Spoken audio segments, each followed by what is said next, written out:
All right, great to be here at All That Matters.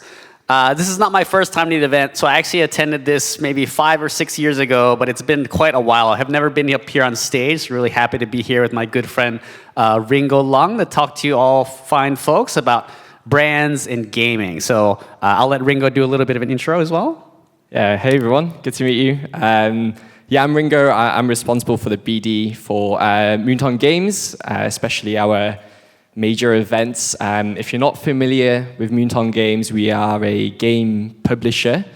Our flagship game is Mobile Legends, which is a mobile game, and it's the most watched mobile esport in the world. So yeah, very happy to be speaking with you all today. Right, so I think the first question that a lot of people and brands have is why gaming? So let me set the stage a little bit. So within the industry, what we always say is that gaming is bigger than movies and music combined. So global revenue, $180 billion worldwide, over 2.4 billion gamers, and not just the worldwide numbers, but within APAC as well, over half the revenue and half the gamers are in this part of the world. So very relevant for any brands that want to reach growing consumer base, young, internet connected. According to dentsu research, over 84% of internet connected users aged 16 to 64 play games. So that's either playing on their PCs, their mobile phones, consoles, whatever it is. If they play games, then they're a gamer. And the average age of a gamer today is 37. So not just young people, but middle-aged like myself, old, young, male, female, it doesn't matter. Everybody is playing games.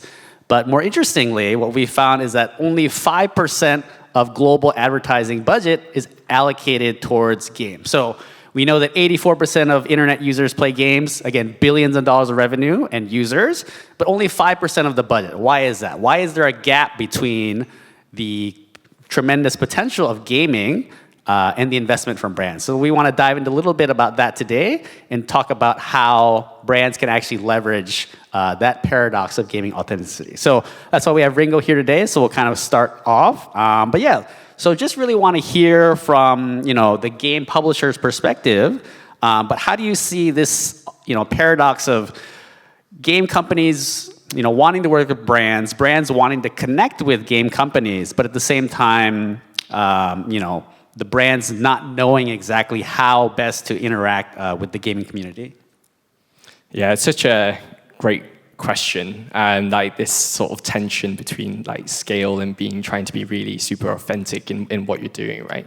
I think from a Mobile Legends perspective, we're fortunate that we are of quite a decent scale already. So 1.5 billion downloads and 110 million monthly active users. The user experience ultimately has to come first. To give a bit of context, Mobile Legends is already a 10-year-old game. That's a really important sort of mindset to have, because it's not often that you have games that are in the market for so long and still maintain such a consistency. Secondly, we are also a free-to-play game, which means that we really rely on in-game spending for our whole business to operate.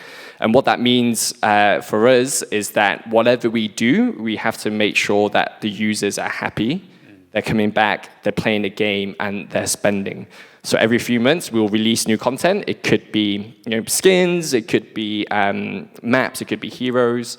A lot of the skins that we produce are working with third-party IPs, so recently with Naruto, we've done stuff with Star Wars, we've done stuff with Attack on Titan, Ducati as well.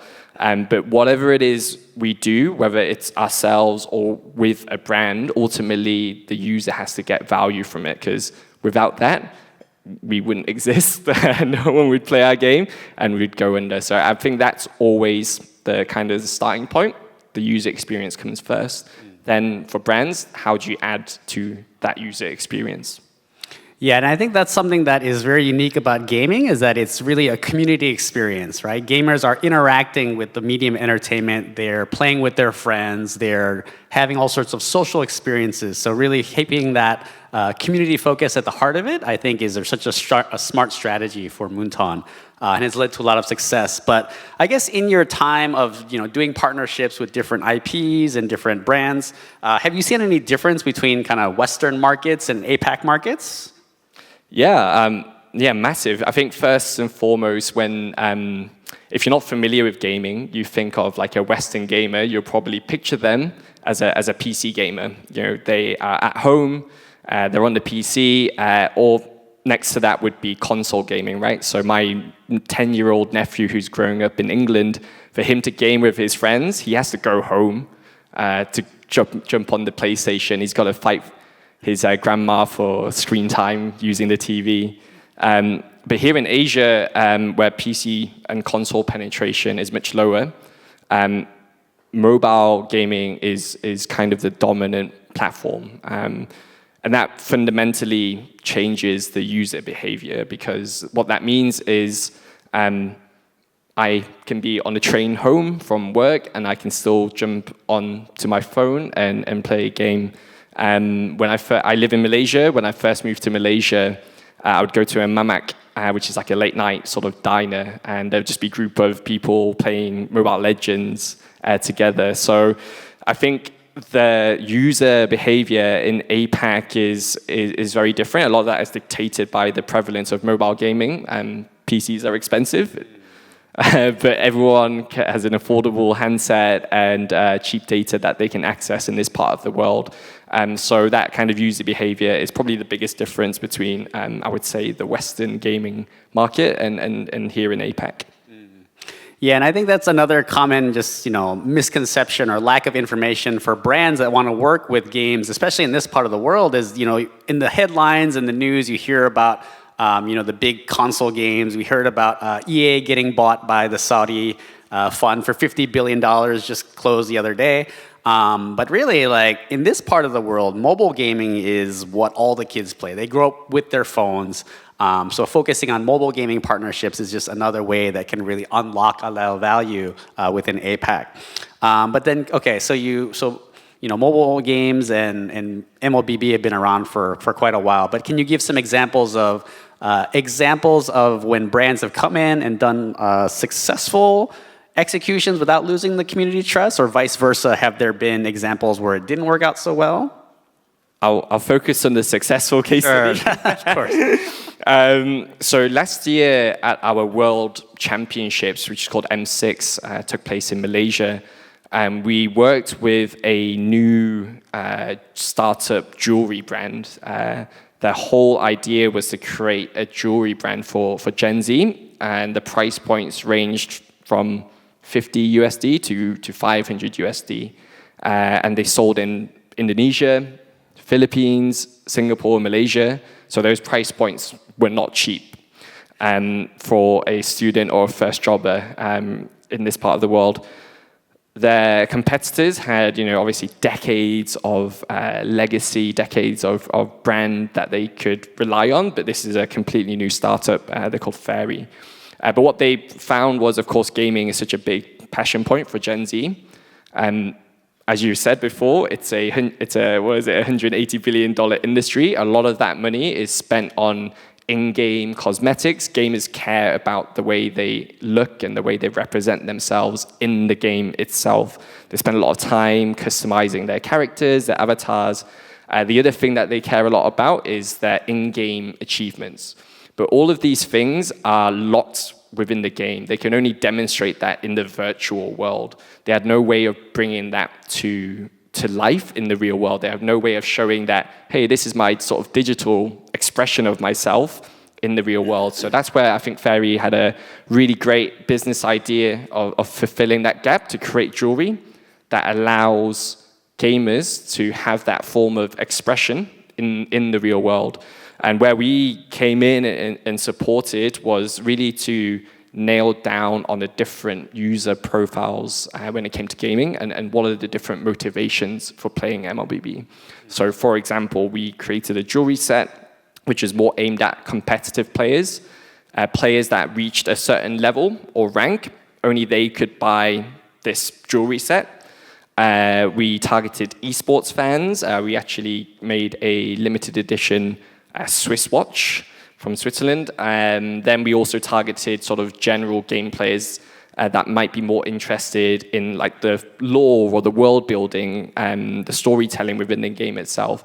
So we created different jewelry sets, and then this was all promoted through our esports, our world championships, our M6 World Championships, through the broadcast, through social, through on ground. And in the end, we hit a online conversion rate of 6%, which was 3x the sort of industry standard for similar products in a similar price range. So I think they were a great example of really understanding who the gamer is. It's not just, like a blanket gamer term. It's like really understanding why these gamers played our game and then giving value in return to them. So yeah, that was a very, very good example.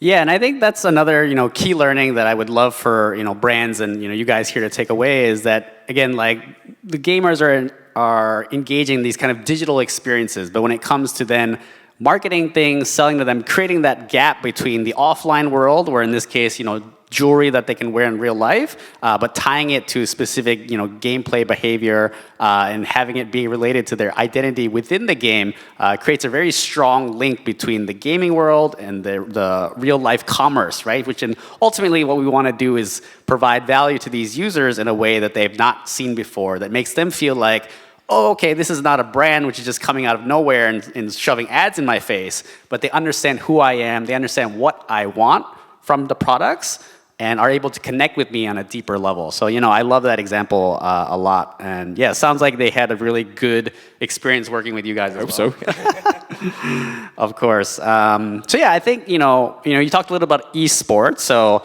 this is obviously sports, music, entertainment conference, but esports, I believe there were some sessions yesterday talking about the growth of that. But for me, for esports, it's always been about kind of that fan engagement, right? And I'm a big proponent of kind of grassroots initiatives, so we'd just love to ask a little about that.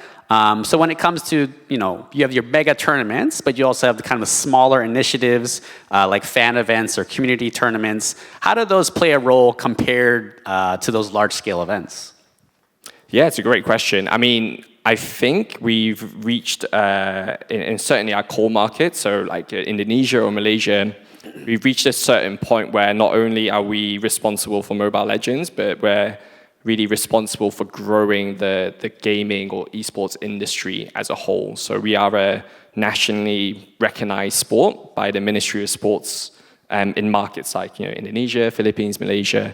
We work with the government and we work with the local federations. And as part of that, we have to invest resources into not just building the top level, the professionals, the big scale events, but also right through to kind of the grassroots level.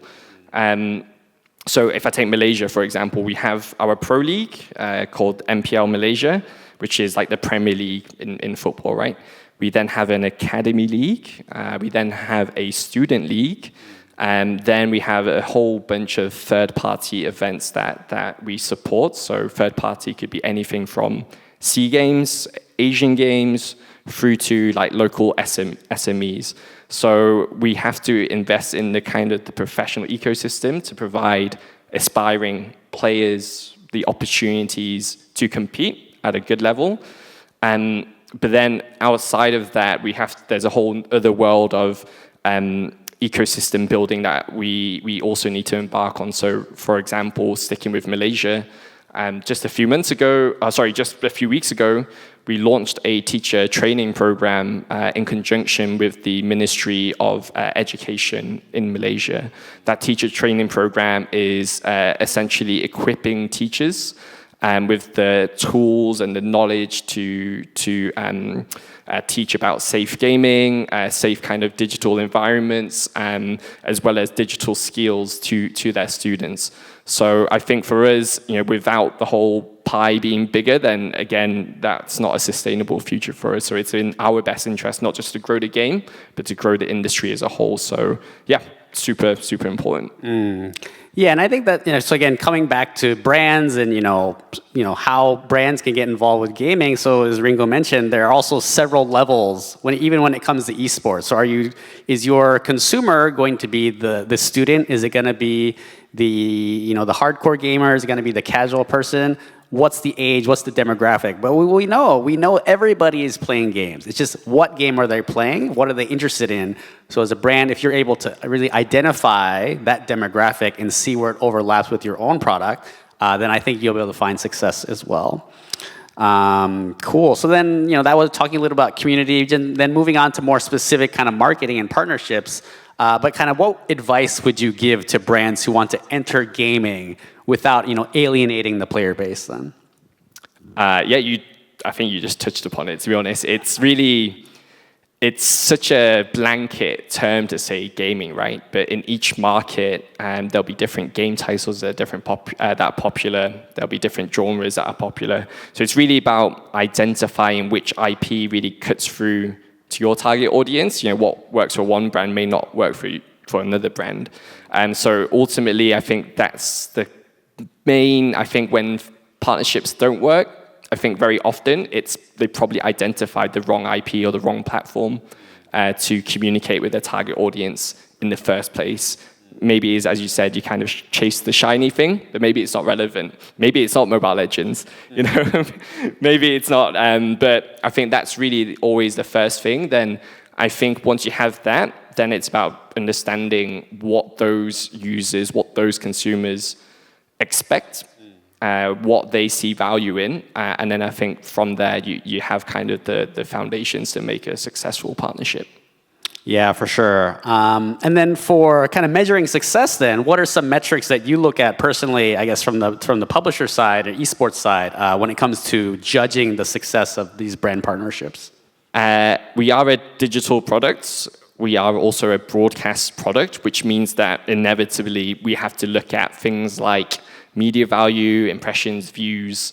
We work with a great analytics platform called Shikenzo to do that. But at the same time, we are not a YouTube, we're not TikTok, and our brand advertisements are being delivered in a very different context. It's this context of these big moments of fandom, right? Where fans are excited, they're super happy. So there's all that intangible quality. We do consumer research pieces ourselves to measure things like brand recall, brand sentiment. But I think from a brand perspective, they'll ultimately tell you fans will vote with their feet and their wallets, especially in the current climate where marketers are under pressure to deliver very tangible, direct ROI, right? So that's not data we have access to, but I think what's important is at the start of the partnership to have very clear objectives, very measurable metrics that you both align on, so you know what you're shooting for together.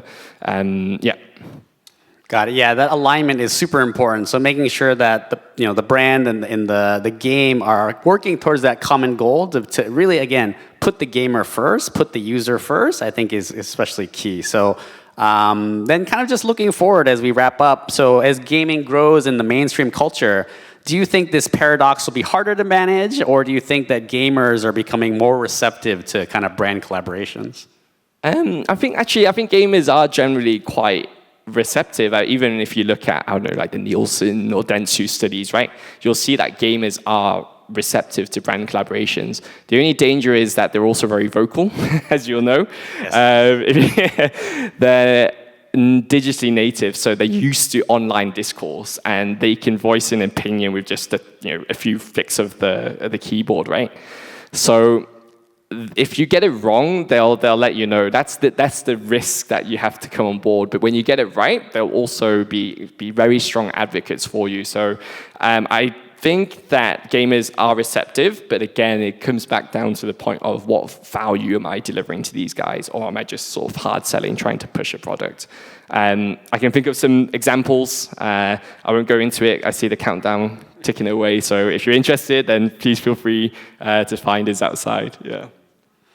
Yeah, so I think, just kind of wrapping up, I think the key takeaway we wanted you to walk away with today is that, scaling and authenticity with brands and games doesn't need to be mutually exclusive.